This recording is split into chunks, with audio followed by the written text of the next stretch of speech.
Assalamualaikum, nama saya Nino Fazliatum binti Abdul Fattah. Nombor matrik saya 23 DBT 19F 2027. Hello, Assalamualaikum. Nama saya Nur Aimi Syazwani binti Musa. Saya daripada kelas DBT 2B. Matrik nombor saya 23 DBT 19F 2023. Assalamualaikum, saya Aiza Sharina binti Zulkifli daripada kelas DBT 2B. Nombor matrik 23 DBT 19F 2012. Ini ingin membicarakan tentang masalah yang dihadapi oleh pengguna dan salah satunya ialah masalah pengangkutan awam di Malaysia. Sistem pengangkutan awam di Malaysia telah berkembang maju dari tahun ke tahun sesuai dengan peredaran masa, namun masalah pengangkutan awam masih gagal diatasi. Terdapat pelbagai jenis pengangkutan awam di Malaysia yang boleh didapati terutamanya di bandar-bandar besar seperti Kuala Lumpur. Antara contoh pengangkutan awam tersebut ialah bas, teksi, KTM atau dikenali sebagai komuter, monorail dan yang terbaru ialah MRT. Namun, di sebalik semua sistem pengangkutan yang telah disediakan, masih terdapat kekurangan yang boleh diperbaiki untuk memudahkan pengguna di masa akan datang. Disebabkan beberapa masalah ini menyebabkan kadar penggunaan pengangkutan awam menurun. Dari segi alas sekitar, penggunaan pengangkutan awam boleh mengurangkan pencemaran udara dan bunyi.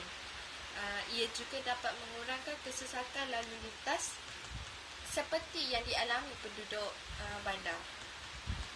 Terdapat beberapa masalah yang dihadapi sendiri oleh pengguna pengangkutan awam yang boleh dikongsikan. Masalah ini boleh diperbaiki bagi meningkatkan jumlah penggunaan pengangkutan awam di Malaysia. Antara objektif yang dicapai dalam pembicaraan masalah tersebut ialah pertama ialah dapat meningkatkan kesedaran dan pengetahuan tentang isu-isu kepenggunaan. Kedua ialah mengukuhkan jaringan kerjasama pengguna pengangkutan awam dalam membuat keputusan dan menyuarakan pendapatan dalam hal-hal kepenggunaan. Dan yang ketiga ialah mewujudkan pengguna yang bijak dan bertanggungjawab ketika menggunakan pengangkutan awam. Impak pelaksanaan, kesan projek mini yang dilaksanakan adalah untuk melahirkan pengguna yang dapat menentukan hak-hak yang sepatutnya pengguna dapat, antaranya ialah 1. Pengguna bebas menggunakan pengangkutan awam. 2. Pemandu oportunis bijak memilih pengguna yang tidak tahu hak-hak mereka seperti pelancong asing, pekerja asing dan orang tempatan yang terdesak. Yang ketiga, pengguna tahu pengangkutan awam tidak mengambil penumpang berganda.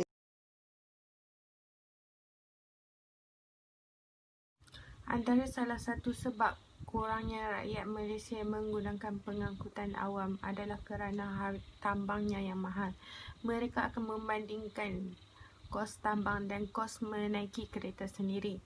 Kemudian didapati bahawa tiada perbezaan yang ketara antara dua pilihan tersebut. Kos tambang yang amat dirasai oleh pengguna yang berpendapatan rendah dan menggunakan pengangkutan awam dalam kehidupan seharian mereka. Dengan kos sara hidup yang kian meningkat, masalah tambang yang mahal menjadi kerisauan buat mereka. Ada laporan menyatakan segelintir pemandu teksi tidak menggunakan meter dan mengenakan cas yang tinggi kepada pengguna. Perkara ini merupakan salah satu faktor penyumbang kepada kurangnya pengguna pengangkutan awam di Malaysia.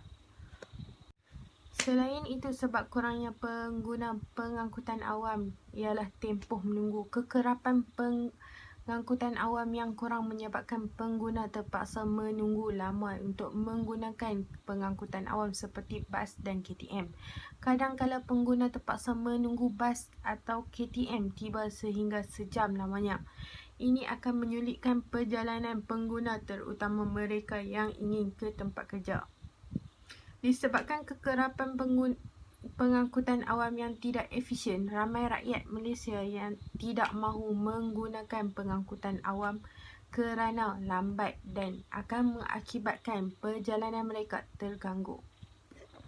Masalah-masalah yang dihadapi oleh pengguna ketika menggunakan pengangkutan awam yang ketiga ialah parking tidak mencukupi.